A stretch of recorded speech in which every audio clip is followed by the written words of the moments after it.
All right, guys, I know we ran out of time in class, or we're using this as a way to work on your own. Not really sure. But anyway, we're going to be working on this, which is Dimension Practice 2.1 or 2-1. So this is our part right here. And you already know how to download this stuff and make sure that it goes in the right folders. Again, it's always a good idea to get a look at this thing before you go and try to drop it onto the drawing. And there's a few things that I'm looking at. Like, first of all, trying to figure out what the front view is going to be. Like, there's a couple options. It could look something like this, again, so I can use that wide space on my sheet. But what happens is that using the wide space on the sheet, I really can't capture that hole unless I do a top view. And now I got a problem. But then again, if I stand it up like this, then if I do a right view, then I can actually see that hole. So I think that's how I'm going to attack this one. All right. I know it's a little bit different, but that's how I'm going to attack it. So I'm going to save it to make sure it's on the current file version. And then I'm going to go ahead back up here to new and make sure I use my Grur approved. And we're going to go ahead and drop this in. So let's see what happens. And I'm double clicking on here, bringing it over, and I'm going to drop it in and see what it looks like. Wow, it is actually exactly what I want it to look like. So we're just going to go ahead and drop those 3 views in. I definitely only need 2, but remember that's an isometric. So we're going to go OK. Now, I'm looking at the size of this stuff, and I'm thinking to myself, wow, I could probably make this a little bit bigger. And so what I'm going to do is I am going to do that. So it's like 1 to 2. Let's try 1 to 1. Okay, that's pretty big. I like it, but at the same time, I don't know if I'm going to have enough room for all the dimensions. So let me go down here and do that whole custom thing that I've talked about before. User defined. Let me go halfway in between. I'm going to go 1.5, right? Look at that. I still have plenty of room to put all the dimensions, but everything got a little bit better. Over here, I'm going to select this ISO view, drop in shaded with edges, go down and find my scale. Where's that scale? Oh, right here, use a custom scale. And I'm going to make it or half the size, so 1 to 3 in this particular case, and it's going to shrink it down just nicely, and then I can go over here and get this guy up and out of the way, and I like that. All right, so let's go ahead and jump into this. Now, remember, overall location and size, so let's go and do the overalls. Now, look, one of the things that you should notice is that there's a lot going on in this view here, and while on the main view should be like your overall, like your width and your height, I may just go ahead and defer and put it over here, some of it, okay, some of it. So let's just do that real quick. I'm going to go here. I definitely need to get my width, so I'm going to go how wide is it from here to here? Drop that in. How wide is this? Drop that in. And how tall is this? Now look, it's not grabbing the whole line. Yeah, now it's grabbing the whole line. And we're going to put it there. So it's 4 inches tall. Now listen, 4 inches really should go over here, but immediately look at all of this stuff that I got to deal with. So yeah, I'm just going to go ahead and make sure that that's correct. Now, I've got my overalls. Now I'm going to go ahead and start doing location. So I probably should have done this earlier, but I'm going to left click, and then I'm going to right click, go up here to show hide or show hidden edges. So we got that.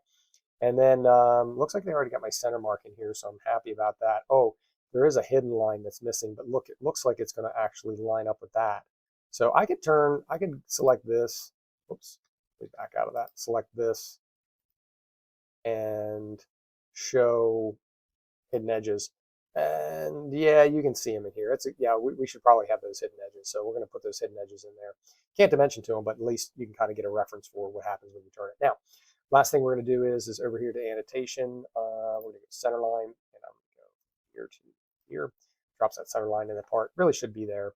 So let's move on. Let's move on.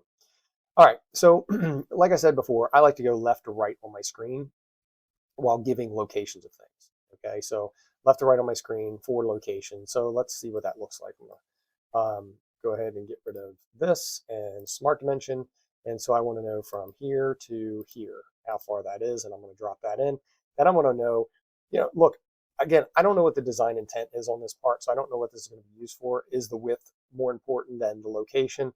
If I don't know, then I'm just going to go and do whatever I'm going to do, which is typically I'm going to go to the absolute dimensioning instead of doing chain dimensioning.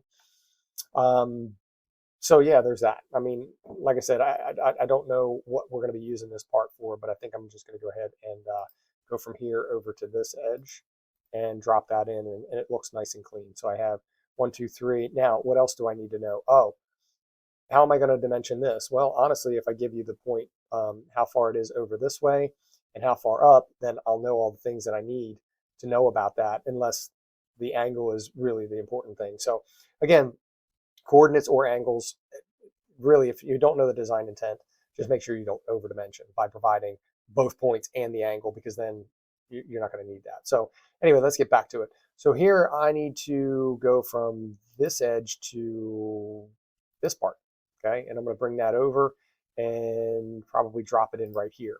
Now look, could I have gone to the outside of this? Absolutely, I can tell you what the depth of this is. But again, without knowing the design intent, I'm going to default to going everything from this side over, everything from this side over. Now, if the depth of that notch was important, then I'd by all means go ahead and dimension the depth of the notch. But because I don't know, I'm going everything from this side. So at this point, what do we have? Oh, I'm missing where that point is. So I'm going to go and blow this up very closely. And I'm going to wait for that orange dot to appear. And by clicking that orange dot and that line allows me to go ahead and drop in this dimension. Now, again, it's a coordinate. Where does that start? So I could do one coordinate plus an angle, or I can just do two coordinates. It's totally up to me. But yeah, I definitely need to figure out where that starts and stops. So I'm going to go ahead and provide that detail. And again, if I knew the design intent, maybe it's more important for it to come from this side. But since I don't know, I'm going to default to everything's coming from this one edge right here. All right, so it looks like left to right. I know where this line is. I know where this line is. I know where this line is. I know where that point is. So I have all the dimensions left to right. Now I need to go vertically. So what do I have? Let's take a look at it. So I'm going to go from the vertical line here down to this, and I'm going to drop that in. Then I'm going to go from this vertical line down to, let's get down and touch, it's orange, and I want that. And now I'm going to have to do something a little silly here. So check this out. The only other thing that I need to know as far as this goes is where this occurs and where this occurs. But if you were to take this part and cut it in half, you can see my extension lines would go over half of the part. So that means I need to go over to this side. Now look, if I go and I select here and then this, it's going to draw an extension line right across my geometry. I don't want that. So I need to make sure that I'm grabbing the appropriate line here and down to this. Oh, didn't grab it right, so I'm going to have to reselect and delete. Remember the delete key, not the backspace key.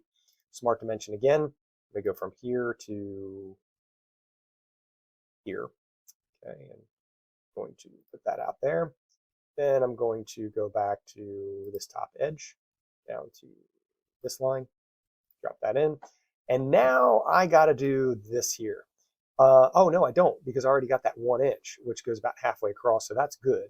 I'm out of the geometry area, so that's good. So I know where vertically where that line is, and where the corner is. So I'm actually good to go. So now I'm going to do some adjustments. I'm going to kind of move this down. I don't want it to interfere with that line because I don't want it to collide, but I want to provide a little bit of room. So I'm going to move this in.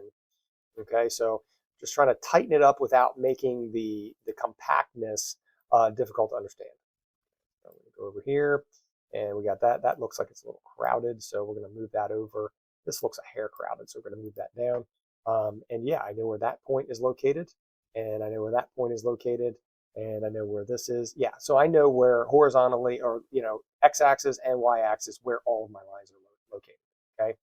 Now, why don't I dimension this? Well, because frankly, it's just the center line. I'm not doing that. I'm going to dimension the center of that hole, and what I'm going to need to do is I'm going to need to tell you where it is, left to right center, and top to bottom.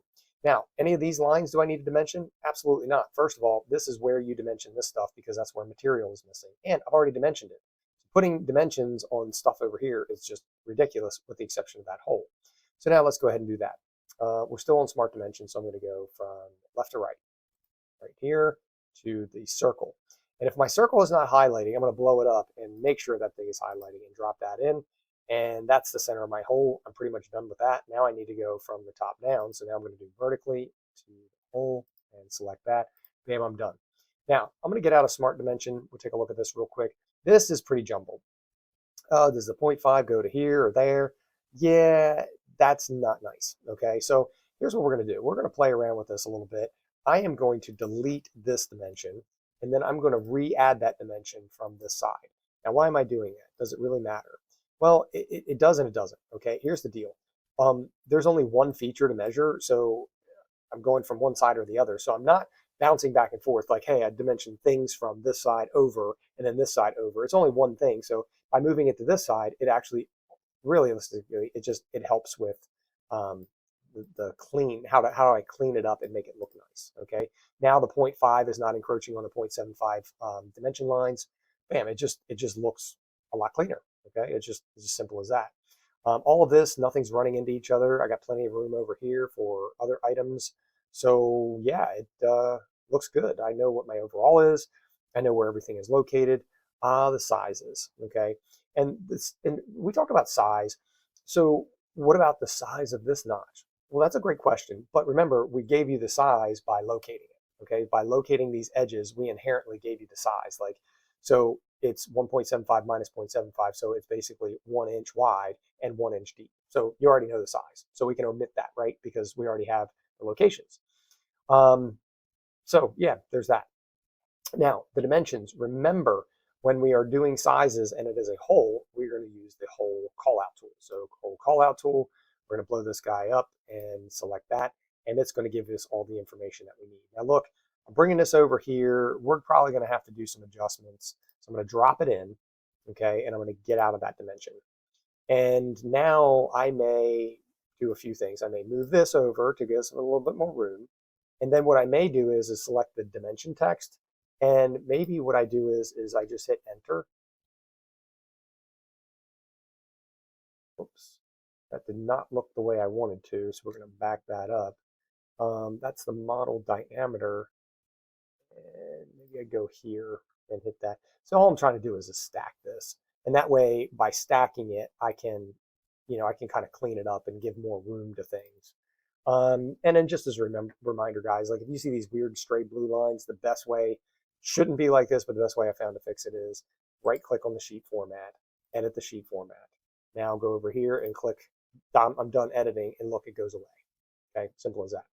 All right, so now I know what my hole is. So yeah, so I have my overalls. Okay, so 4 by 1, but basically it's going to be 1 by 2.5 by 4, right? And then I know my locations. I located all of this left to right. I know where this is, where this is, where this is, and I know where this is, and I know where this is. And then from top to bottom, vertically, I know where this, this, this, and this is right here, and likewise over here for my hole. All my locations, no problem. And then of course what my size is of that last hole, and I even have the depth dimension. Bam, I'm literally done. Okay. So again, I'm going to go back through and make sure that I can see all of my values. My values aren't crashing into anything else. It's neat, it's clear, it looks good, it's appropriately using the size of the space. I mean, that's really what it is. It needs to look intentional and looks professional. So what you submit should look like this. Now, the last thing that we're going to do is again, we're going to go down here and start doing these notes. The note goes right here. I'm going to drop in this. And remember, I like to use 8 for this because it just happens to work with my name. Waters, and that's Waters with an S. And then I just click again, and I'm going to go over here to 2/9/26. That's the date in which I did this. And oh yeah, I'm going to go over here to material and stock size. I'm going to drop in stock size real quick. And remember, it is the smallest cross section, then the next smallest cross section is your shape. And then you have the length. So in this case, it would be 1 by 2.5 dash 4.1. Okay, 4 inches, but add a little bit to clean up. So what does that look like? Over here, and that's going to be 1 by 2.5 inch dash space 4. It's supposed to be 4 inches, but 4.1, okay, inches, and that's the allow for the clean up. Now my material, you can have fun with this. Be whatever you want, or do whatever you want. So you want it glass, rock, that's fine. But realistically, yeah, pick a metal, okay? Mild steel, stainless steel, brass, copper, aluminum, something like that. I'm just going to do, well, that's a big piece. I'm going to go alum, L-U-M. Everybody knows that's aluminum, okay? And if there's a specific grade, then you can go ahead and put that in there if that's important. But I have 1, 2, 3, 4. Those are the 4 notes that we need on this. I can touch this little button right here, zoom the sheet, puts everything in really good perspective, get out of my note tool, give it one more look around. Yeah, this is a little tight over here. I got the room for it. So I'm going to grab this and move it over just a smidge. And it'll allow me to move that out and also move this out a little bit more. Okay. Look, I got the space, so why crowd that?